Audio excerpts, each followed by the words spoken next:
Hey guys, it's me, Elisabeth. Welcome back to another video. Today we're going to be talking about the books that I read in November. Did I follow my November TBR? Nah, not really. I mean, I read maybe two of the books that were on my November TBR, but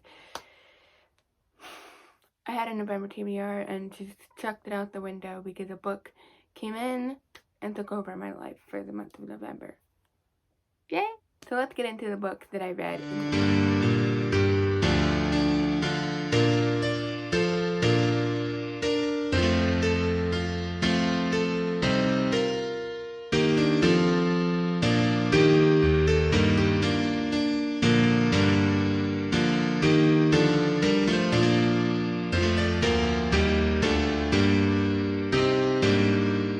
I read 4 books this month, which is actually a pretty decent thing.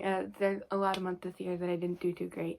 That's pretty decent for this year. So, the first book that I read in the month of November was Call of Duty, My Life Before, During, After Band of Brothers by Lieutenant Lynn-Buck Compton.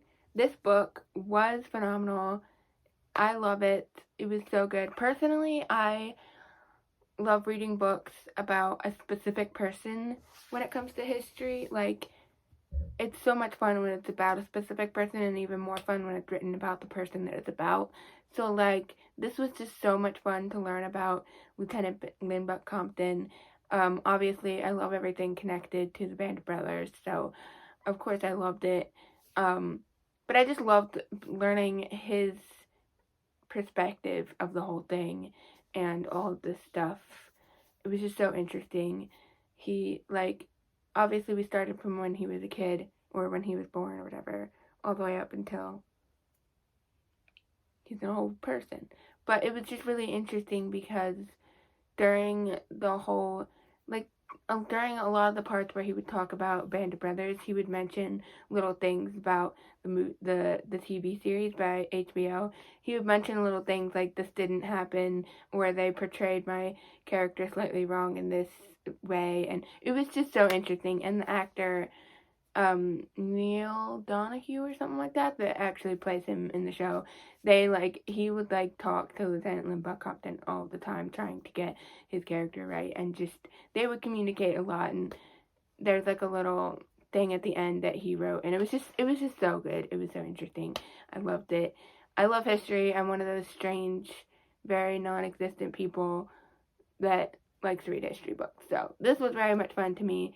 I think it's kind of sad that not very many people like to read history type books, but they're so much fun. The next book that I read in this month was Oathbringer by Brandon Sanderson, of course. I listened to this one on audiobook, and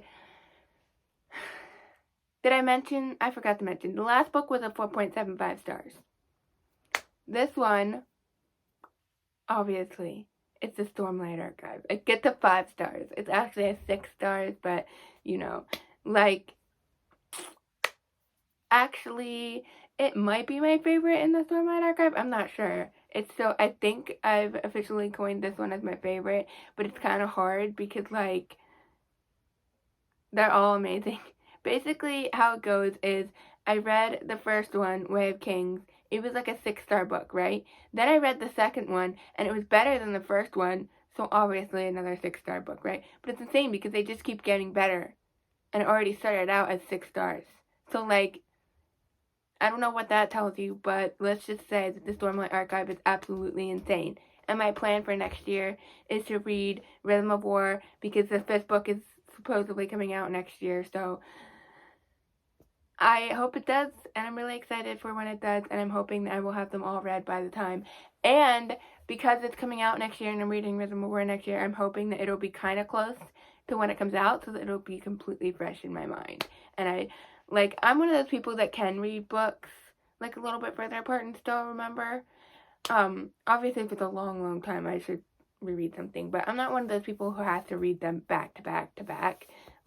I usually don't read stuff back to back to back because I'm in the middle of so many different series. But that being said, it would be nice to have this one be read next year. Obviously, I'm going to read it next year, but it would be nice to have it sort of close so that, Next, I read Charles Dickens' The Life by Claire Tomlin.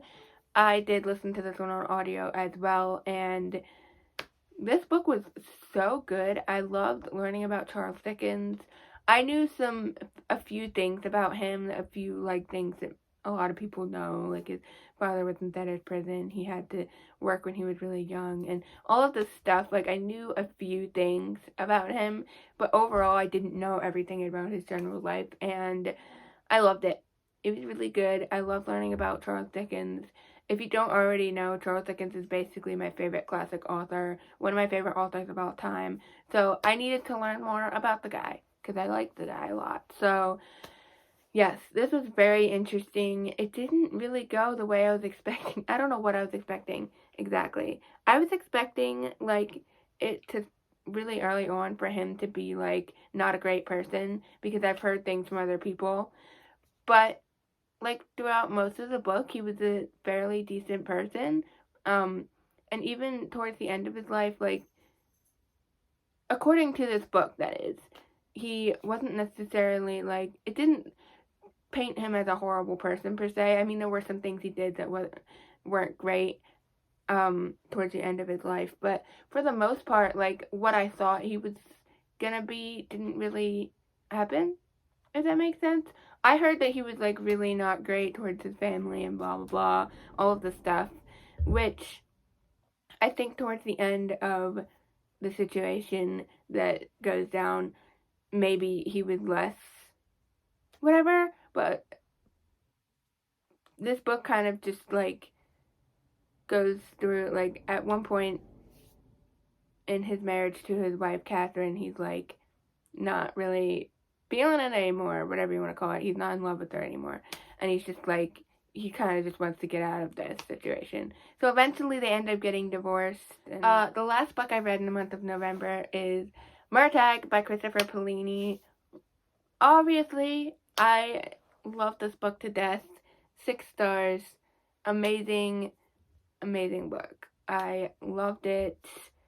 What to say? I loved being in Murtagh's POV, like seeing Murtagh and Thorn, and just like we got glimpses into their past and we got to see it from their point of view and got to see like, oh my gosh, the terrible things that they went through because of freaking Galbatorix. Like like there were so many different scenes of their past, like whether he was dreaming or whether they were just remembering something, like, and poor Thorn, like, oh, like, there's just so much, and they went through so much, like, stuff in their past, like, it was just so interesting, and it was so much fun seeing their character growth, like, throughout the whole book, Thorn has, like, basically issues with space. Like, if he's anywhere in a tight space, he's gonna freak out because of things that happened in the past. And he had to eventually, like, conquer that a little bit because he had to save Murtagh's life. And I just thought that was so interesting how, like, he was, like, freaking out and all of that, but he eventually got over that because he knew he had to save Murtagh's life. If he didn't do this, Murtagh would die. So I just thought it was so interesting. I love the storyline. I'm so excited for more Inheritance Cycle related content. Like, please come out with more books soon because I love it. I'm excited for anything written by Christopher Paolini at this point because I'm just a huge fan. But I can't wait for book 5 in the Inheritance Cycle. This technically isn't book 5. This is just like a side book or whatever you want to call it. Even though the Storygraph is calling it Inheritance Cycle number 5, it technically isn't the 5th book that he promised. But anyways, I loved Murtagh. Amazing. Obviously, I gave it 5 stars. I don't know if I mentioned that. Another, like, really amazing book by Christopher Paolini. Are We Surprised? Shouldn't be, at least for me. I love Christopher Paolini to death, so obviously I'm gonna love everything he's written. That is all of the books I read this month. I hope you enjoyed this. If you did, feel free to like, subscribe, comment down below, all of that. And if you're into history, historical bachelor, sewing, check my other channel linked below. And I will see you in the next one. Hope you have your own fun reading adventures. Bye.